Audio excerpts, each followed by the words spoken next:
morning. It's good to be with you, listeners. Good morning. Yeah.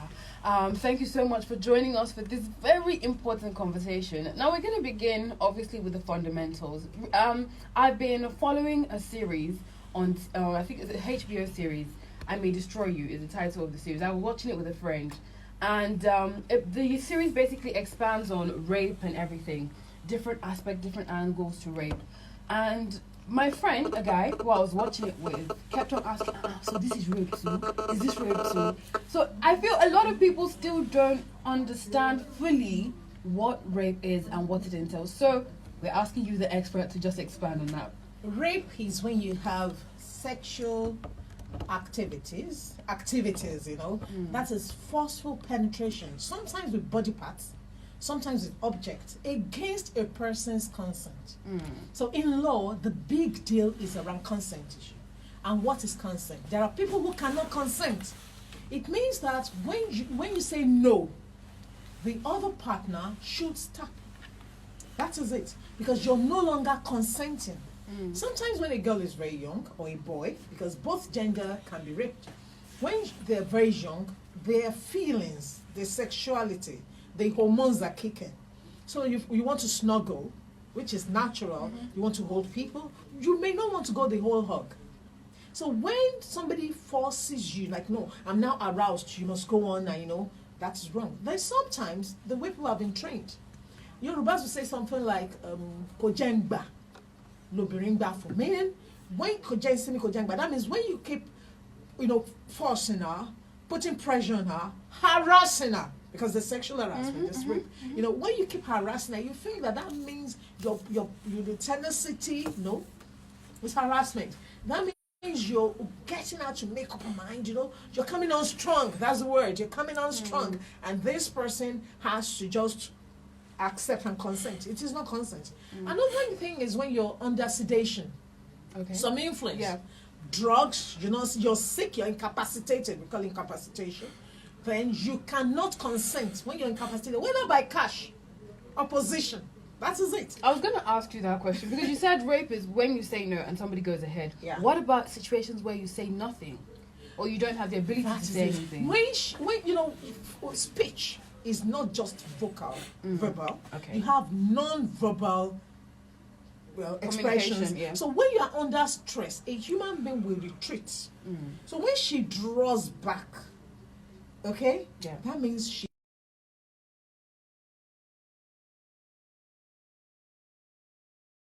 any further. No is, I'm incapacitated. My mother is sick in the hospital. I need some money to go on. And I've come to this uncle and he's asking for the ultimate. No is when your boss is coming on strong on you when you have looked for a job for 10 years. No is when somebody is commenting about your clothing and coming closer, saying you're attractive to me. Unnecessary. So we have precursors to rape. Rape does not just happen in a day. The quality of rape and the quantity, the rape that happens in a day are accidental by strangers. Less than 1%. Most people that have been raped know their assailants. Less than 1%. Yes, less than all over the world. The rest are people we know. Yes, who have groomed. They groom, they watch, they plan. And we keep telling people, your rapist, assailants, have a plan. Do you? That is what happens. So powerlessness. The rapist is not really somebody that cannot control his libido. It's usually somebody who wants to control, manipulate. That is why they threaten. So you just asked the question now. The rapist has a plan. What should be the plan of anybody to, let's say, what should be the plan of, I don't want to say a supposed victim or to be victim because I don't want it to happen, but what should be the plan? Number one, you build resilience. That means you get yourself educated. You must understand anybody can be a rapist because they groom. So when you should understand body languages. When somebody begins to touch you, we know love languages can be contact. That means you want to touch people. People express their love, affection that way. Some people express it by words of affirmation. You're beautiful. You're lovely. You're great. These are religious. Yeah, I get it. Some people express it by service. They do things for you. If they begin to give you gifts, that is they are expressing their love to you. So if you know that service doing things for you, and that is a Yoruba way of loving you, the Igbo way, because we have cultural issues involved in all this. Yeah. The Igbo way of loving you, expressing his desire for you, is by giving you gifts. Gift is a universal language. So that is why many people complain, the excellence in quotes, because if the guy has been loving you by giving you gifts, or he's been loving you, expressing himself now by servicing you. That means he comes to clean for your grandma. He comes to the house to do a job that is not paid for in your environment. Then he's expressing a desire. So ignorance is a factor. If you don't want him, you don't take gifts From the person. because that is his own love language. So that's as education. Then education is, when is it not rape?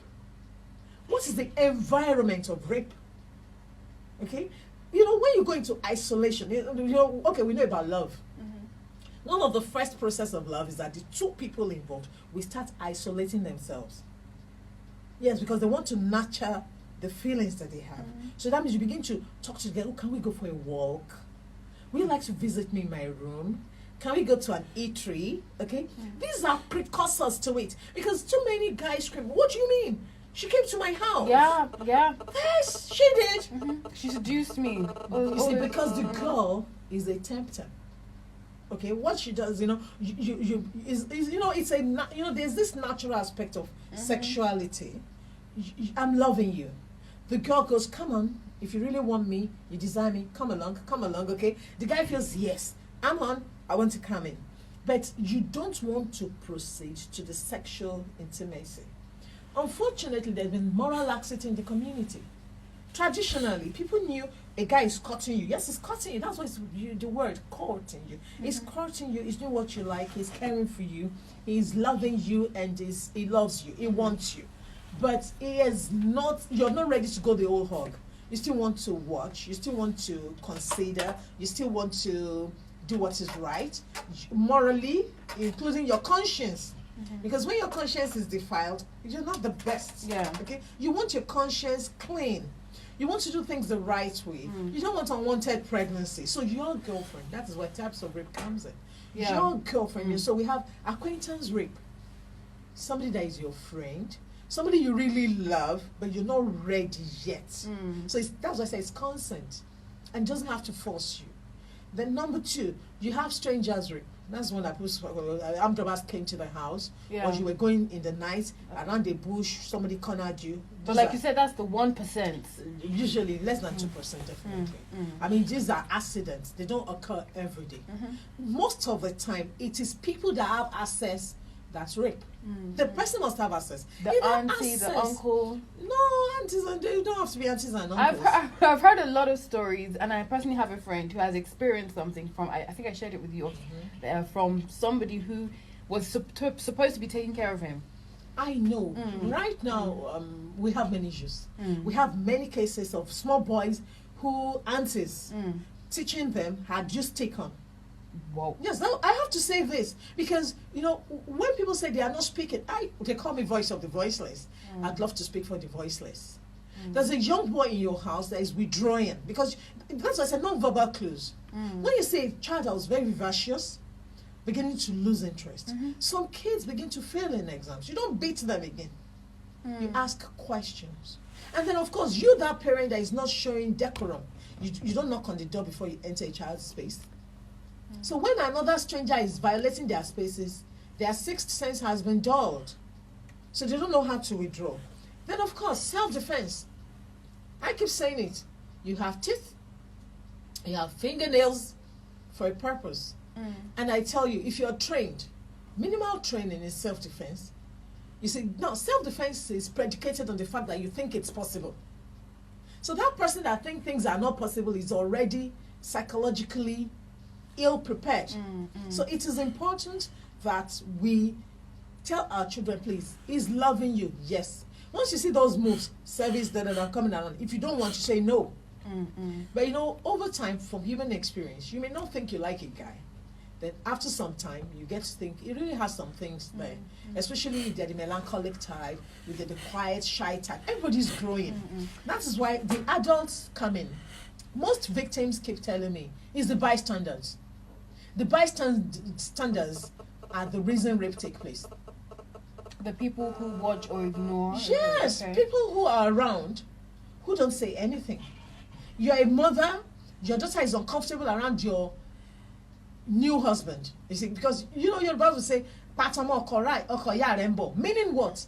Look at it logically. You have produced this child, and usually the beautiful ones are not yet born. Meaning what? You really produce a fairer, beautiful, fairer. I'm using fair as in English, not color, skin wise. A more beautiful version of you by purification process. Yeah. More food, more access to good health care services. The girls are coming out very beautiful, beautiful, and they're created that way. So now your husband, if he's somebody that drinks, okay, will see, when you're drunk, you don't see too clearly. So if you know that your husband drinks, please open the door for your husband. Don't send your daughter. These are real issues. Don't send your daughter because he's not seeing too well. His vision is blurred. So suddenly he's hallucinating at times if he's under the influence of drugs, if he takes ganja, then he's seeing you as you were 20 years ago. He is not seeing a daughter. So don't let the deed be done. Those are accidental issues. They're once done. Men will tell you, okay, was they bear? Ever they bear? So it means that, yes, we have to be sincere about this. So it means that once it has been done, you just know that something else is going to happen afterwards. And then the young girl can have control. I've met a lady, 54 years old, who slept with her daddy all through her life, never married, and was happy when her mother died. Wow. The man left everything to her. She inherited it. It was a bad case. She consulted me at 54. My goodness. Never lived a life. I'm just trying to imagine the psychological effect that has had on her. And obviously, as the executive director of Choice Solution Welfare Initiative International, you experience these things, you witness these things, you have knowledge of these things, you deal with these things on the regular. What would you say? And I'm asking this question because somewhere inside of me, I'm just hoping that your answer will appeal to the empathic or the humanity in a potential rapist. Okay, what are the psychological effects, the physical effects, on the future of a rape victim? We have the acute effects, the immediate effects. One, dehumanization. You lose self-esteem. I've met a lady who was raped at 4, who was now 46. And when she heard, I was on phone, somebody called me from Delta State. So while on phone, I said, "Oh, how old is this child we're talking about?" She said 4. She's 5 now. She had been raped for a whole year and parents didn't know. So she just heard the word 4. So I said, "Oh, I'm sorry, somebody interrupted our conversation. A 4-year-old girl had been raped." She started quaking. I've never seen such a problem in my life. She was quaking from head to toe. Quaking from the thought that somebody was experiencing that pain. You don't want to inflict that pain on any human being. That's one. Number 2, there are spiritual deposits. Because when you rape, you may become a sex addict. Okay? So down the line, you find yourself in under compulsion. You have compulsive behavior that will cause you to be going on and on and on about things. Then there's a terrible tradition that is going on. Many young men in secondary school go to brothels to meet commercial sex workers. I'm telling you, you're laying a very evil foundation for your emotional control. Because sex is a very strong drive. In fact, top of the list of what drives us to achieve is sex. That is why commerce use it for advertisement. Because it's about life. It is, I'm going to produce a better me when I meet with this woman. It is the essence of life. Sex is beautiful when it is revered. So it is a strong drive in a human being. Male, female, it is a very strong drive. It is the reason men go to war to defend their women. It is the reason people die for their children.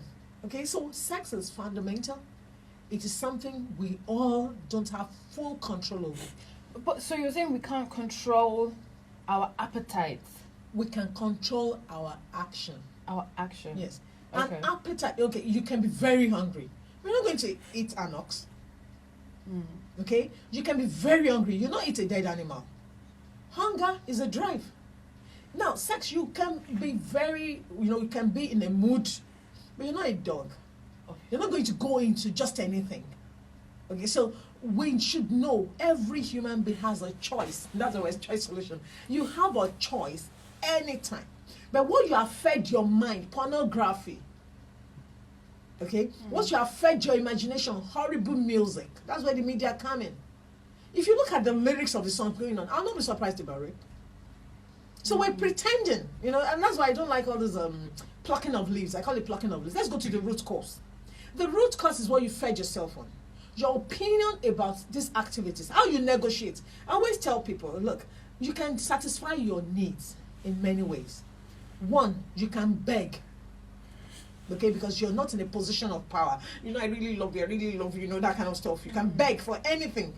You can negotiate for it. That means I have something of value I'm bringing to the table, and I'm willing to give you time, court you. That's what it's courting. I'm willing to invest my future promise of marriage to get you into my life. Then the other way to get it is by coercion. You force people, you're an armed robber. So when you take sex by force, you're an armed robber. And that is why the penalty is so grievous. Attempted rape, 14 years imprisonment. That's maximum sentence.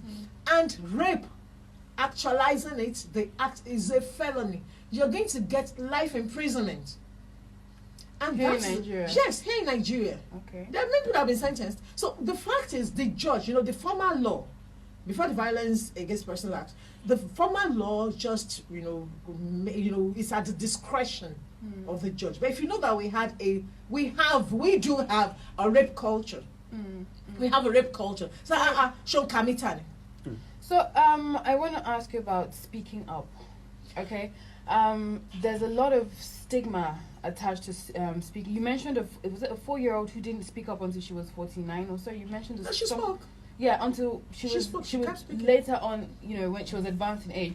So, why do you think people, how will I put it, stigmatize people or drag people? You see this thing happen on social media where they drag someone. Why did you wait so long before you spoke up and all of that? Why do you think that happens? And what would you say, or what would be your advice to any, victim who has held it in for so long? How do they get help? I'm writing a very small book on why they don't speak up. By title, why we don't speak up. I guess I'm voice of the voiceless. You see, it's very complex. When you are a minor, you don't even know it is rape. Some people say, oh, I'm loving you. Then the mother of the victim, that's what I spoke about the bystanders, the mother of that victim is insecure. Poverty, at times. Insecure emotionally. So you would see the rape is happening, but because there's nowhere to go to. So you not fight the person that is the rapist. You not fight the rapist, okay? So incapacitation, that is one. Number two, a girl knows she's testing the waters. Acquaintance rape. She's testing the waters. He loves me. Let me see, can I touch his neck? There's always I'm looking for the soft spot. Well, when you find that soft spot means weakness. When you go for the weak side, that means that is where the guy does not have control. Then she goes, I put him on. So when you want to complain, then you now think about what is the reward. After you have complained, what is going to happen? I'm telling you, they drag you to court. We've had threats. We've had religious leaders coming to intervene in what is not their business. That's why we're asking for culpability. If you go to stop a rape victim speaking, because it takes a lot to want to even speak out. So anybody that wants to speak out has a right to be heard. And once they are heard, they have a right. And the state has a duty to prosecute. Because every child is a nation, be it male or female. Most of the people that have become rapists, assailants that went to meet in prison and spoke with, they were raped even as kids too. So they don't know any other way to get it than by violence. Now think of masochists. We're pretending they are not in our society because that's why I'm so unhappy. Okay, there are people in this society that are psychopaths. Let me put it mildly. I don't want to say they are perverse. Okay, they just love it. They are pedophiles. Some people cannot even be aroused until they defecate on people.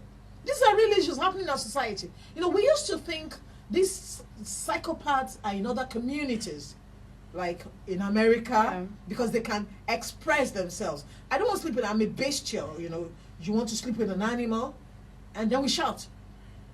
Do you get it? So there are psychopaths in the community. They just cannot have it the normal. They can't have it the heterosexual. They can't have it with normal human beings. They have to be with animals. Please. And then we should stop frowning at people not getting married.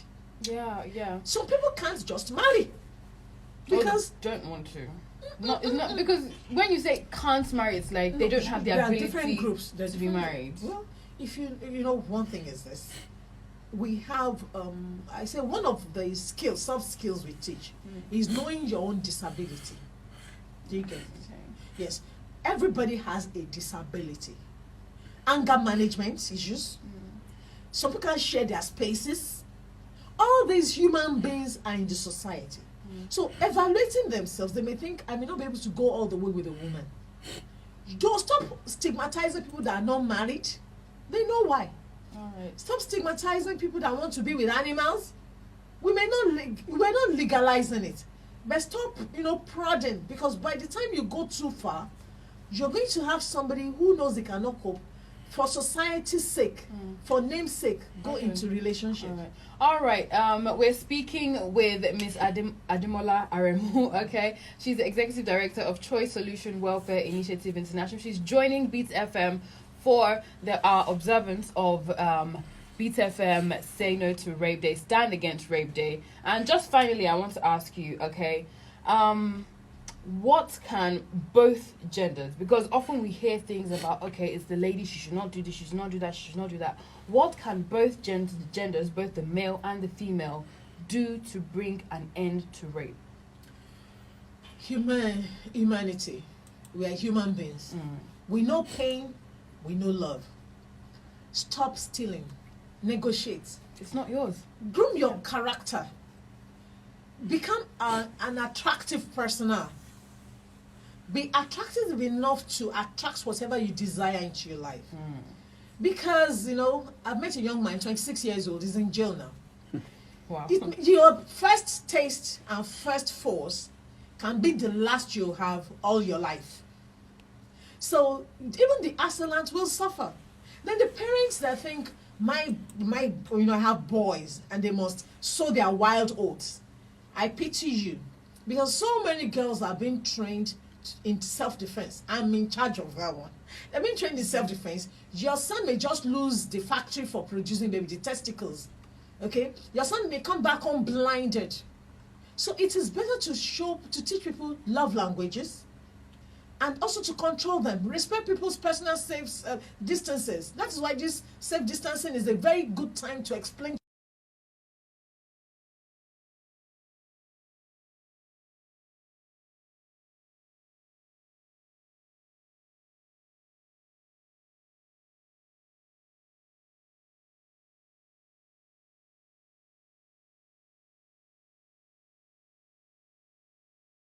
Then you don't remove your shoes and lie on a bed, seducting them, and not just bringing out your thumbs when you're taking selfies.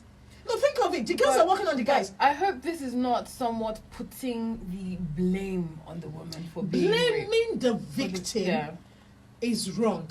Okay. But not recognizing that it is not all rape. It is not everybody that shouts rape. There's crying wolf that has been raped. I've had cases where parents, discovering that their daughter had been impregnated by another young man, now say she should call it rape. Because that would be saving their faces, especially religious people, pastors' children, and imams' children. We've had cases like that. You see, the boy was attracted to the girl.